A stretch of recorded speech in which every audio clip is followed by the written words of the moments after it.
Comment ça va vous aujourd'hui? Bon, on se retrouve pour une nouvelle vidéo. Puis déjà, merci déjà pour les plus de 200 abonnés, c'est cool, c'est sympa. On a acheté une nouvelle voiture à ma copine. Enfin, du moins, assez acheté une nouvelle voiture. Aujourd'hui, je voulais vous présenter sa voiture et vous faire connaître un peu l'histoire qui s'est passée depuis l'achat de la voiture jusqu'à aujourd'hui. Depuis que là, on l'a récupérée hier. Après un mois, quasiment un mois et demi de galère. Est-ce que je vous présente maintenant ou je vous explique le problème qu'on a eu depuis? On va commencer par l'histoire. On achète la voiture dans un gros garage, on va dire. Je ne veux pas donner de marque ni de concession parce que je veux pas de problème après derrière et je veux pas faire de mauvaise pub malgré que j'en aurais quand même pas mal envie. On l'achète le 15 juin à 3 heures d'ici, un peu au-dessus du Mans. Nous on est en nord de Sèvres. On a trouvé la voiture sur internet. On s'est mis d'accord avec la concession pour aller la voir et faire un rachat de véhicule sur l'Alfa pour pouvoir reprendre celle-ci, celle dans laquelle je suis. Tout se passe bien, la vente et tout. J'arrive. La voiture était sous bâche, il nous la tire. J'étais tout seul parce que madame travaillait pendant que j'ai été chercher la voiture. Présentation nickel, vente nickel et tout. Tout s'est bien passé. Je rentre dans la concession qui était à 3 heures de route de chez nous. Tout allait bien, tout conduite, machin et tout. Il n'y a que le régulateur que j'arrivais pas à trouver. Je pensais vendu avec, mais au final non. Madame était contente de l'avoir arrivé, elle était super jolie, tout y plaisait comme sur internet, parce qu'on l'a vu que par internet et en vidéo 360, parce que cette concession-là le fait. Elle part au travail une journée, donc le lendemain de l'achat. Par contre, la deuxième journée, donc après l'achat, on va dire le jour 3, là a commencé les sérieux problèmes. Elle rentre à la maison, elle me dit, il y a un voyant moteur qui vient de s'allumer. Chose que personne n'aime et qui ne passe pas au contrôle technique. Faut le savoir, un voyant moteur est refus catégorique. Je joins la concession, garantie 1 an, je trouve normal que ça soit la concession qui puisse gérer cette panne. Beaucoup de mails, beaucoup d'appels, un petit peu de menaces à la fin, parce que quand ça commence à faire plus d'un mois et demi, ça commence à énerver.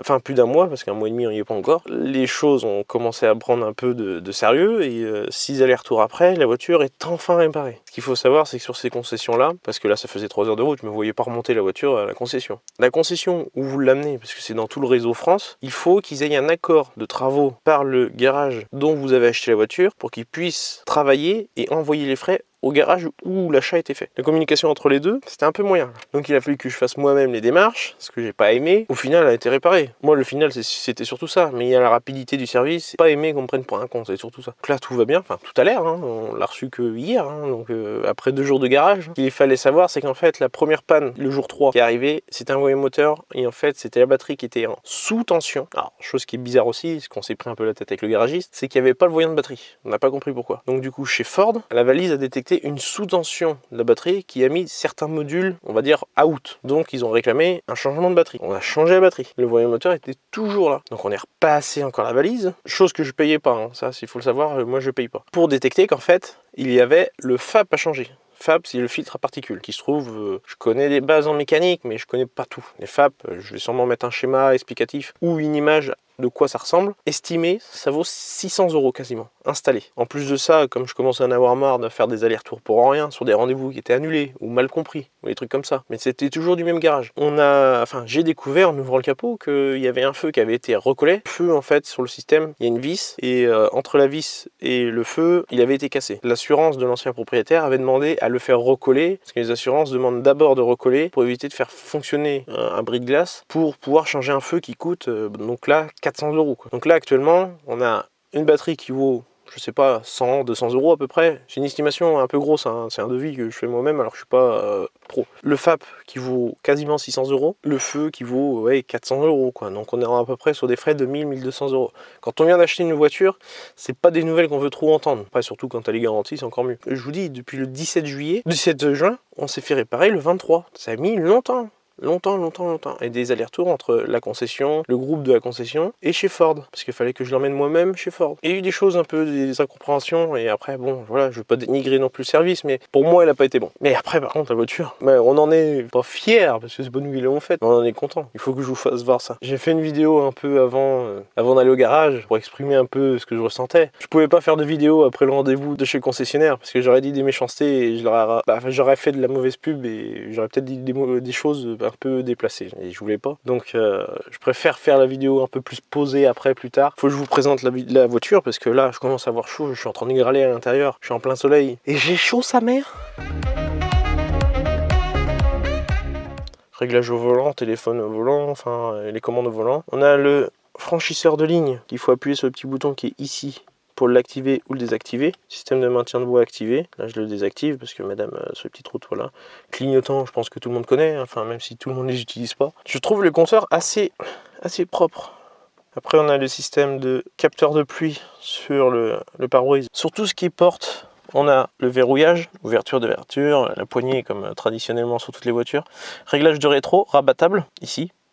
Vitre avant, que les avant parce que l'arrière c'est des manivelles. Donc tout ce qui est anti-brouillard, les commandes de feu automatiques et réglage de feu. Luminosité de tableau de bord, j'ai pas mal à régler la nuit. Et après, nous ce qu'on n'avait pas vu sur, peut-être que là sur la caméra on va pas le voir, mais sur la caméra 360 de la présentation de la voiture, on voyait pas que c'était imitation carbone dessus. Et puis après on a tout ce qui est commande centrale, donc ventilation, vitesse de ventilation, avant, arrière, max, machin, enfin tout le monde à peu près connaît. Réglage de température. Alors c'est pas un bizone, c'est du normal. Alors ça c'est le bordel par contre que le garage nous a laissé ça. Ça voilà, c'est pas des choses très commerciales quoi. Donc boîte 6, détection de clé ici, mais il n'y a pas besoin spécialement. Il n'y a que quand, on va dire, il n'y a plus de pile dans la clé pour la détecter. Il faut la poser là et ça va démarrer la voiture. Parce que c'est un start and stop bouton clé sans contact. Pas besoin de mettre la clé dedans quoi. Après on a tout ce qui est les modes éco, l'anti-patinage je crois, un truc comme ça. Et parce que j'ai pas trop regardé, après à vous de vous renseigner quoi. Je vais pas tout vous donner les astuces non plus quoi. Et ça c'est le start and stop pour pouvoir le couper. Après ben voilà, vous avez GPS, téléphone, machin, truc.